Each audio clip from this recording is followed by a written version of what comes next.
Hi, I'm Pujan Thapa. Hi, I'm Sony Mandari, and this is our project. This is our ML project on what's cooking. So in this project, we are given a dish with its ingredients, and we are supposed to predict the dish's cuisine. In the data, we are basically given a JSON file with a train.json file in which we will be given the recipe ID, which is going to be a number, and then we will be given the type of cuisine, which will be like Indian or Japanese or Mexican, and then the list of ingredients, which includes all the ingredients in the recipe. And in this particular case, it's like for this dish, it's turmeric, vegetable stock, tomatoes, garam masala, naan, red lentils, red chili, peppers, onions, spinach, sweet potatoes, and so on. And moving on to setup, this is the place where we import all the libraries that we will need. This is the place where we imported the data from Kaggle, and this is the place where the data got downloaded. And moving on, we have shown the data here. So this is the ID and this is the cuisine. So these are going to be the features. And moving on to baseline. So for baseline, we basically used the most common cuisine. So we are going to predict the most common cuisine for all the entries. And to find the most common cuisine, we uh, tried a few things and we found out that it is Italian. And we will predict that it is Italian for all such cases. Yeah, Pooja. Okay, so the baseline had an accuracy of 19%. So in order to do better, we decided to do some feature transformation, data analysis. So the first thing we did was, in order to build an embedding model, we converted all of these ingredients, such as like Roman letters, black olives, into an integer value, and we had a vocabulary of 6,717 in this process. And as you can see, all of them are like mapped into a unique value.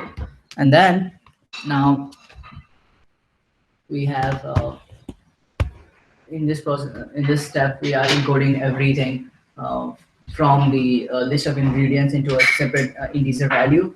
So we can see the record has been modified into this one. And in this case, we are making sure that all of the data has equal padding. So we required that the data had a maximum number of 15 ingredients. So you can see the data looks like this.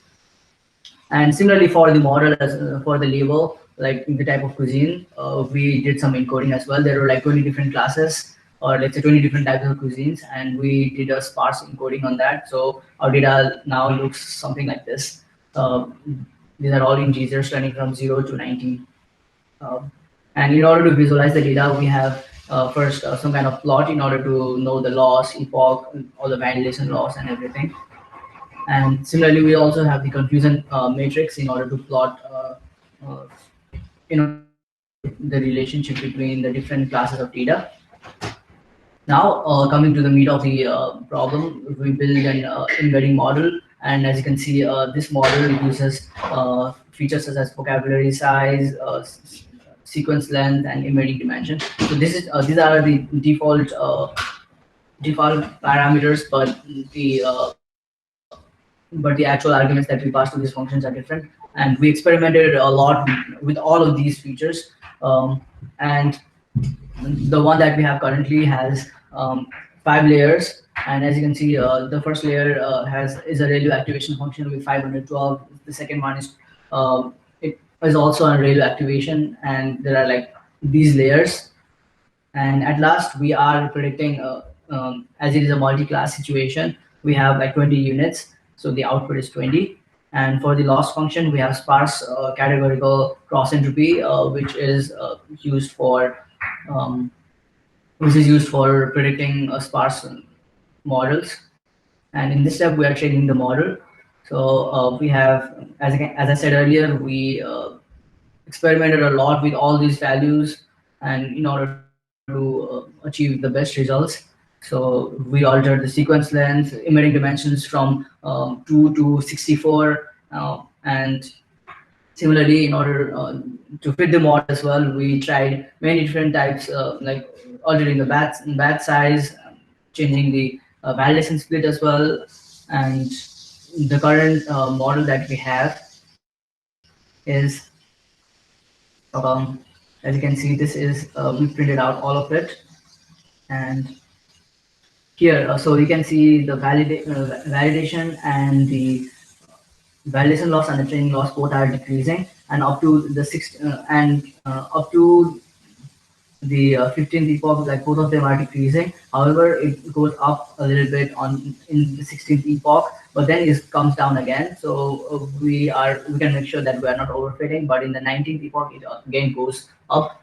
So that is also taken into account. We ran through several other iterations, like with more epochs, and ultimately the validation loss is going down. But we choose to cut it down at 20, which is a good figure.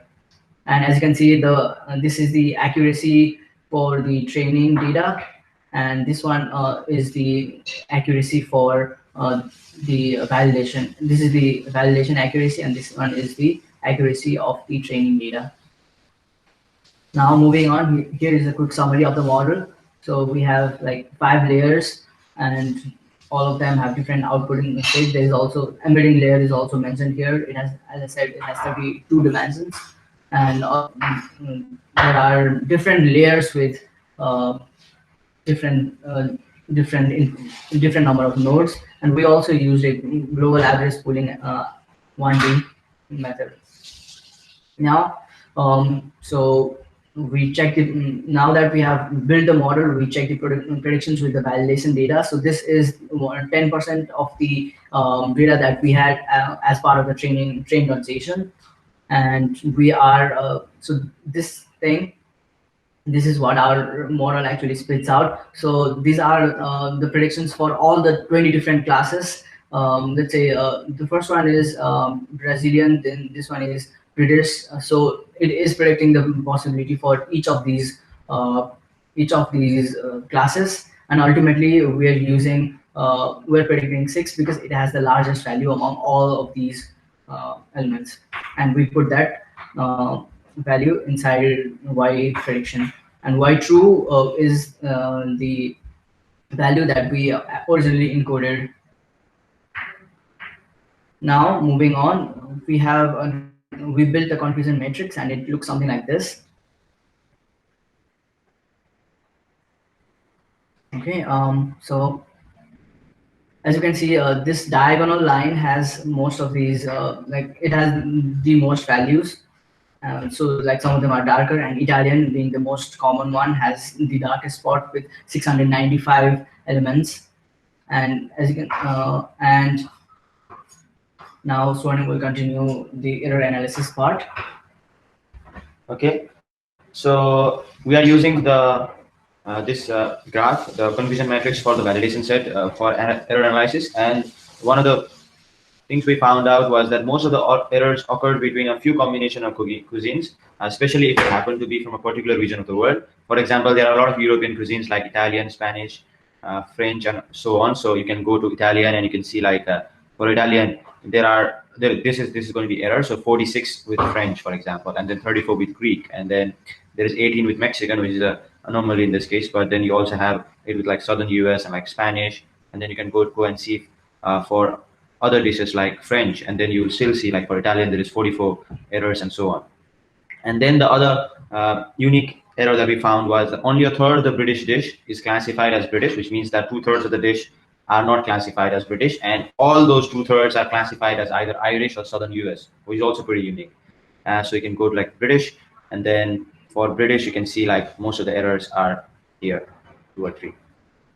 And then there are dishes like Irish and Cajun Ciroli, which also have a lot of error.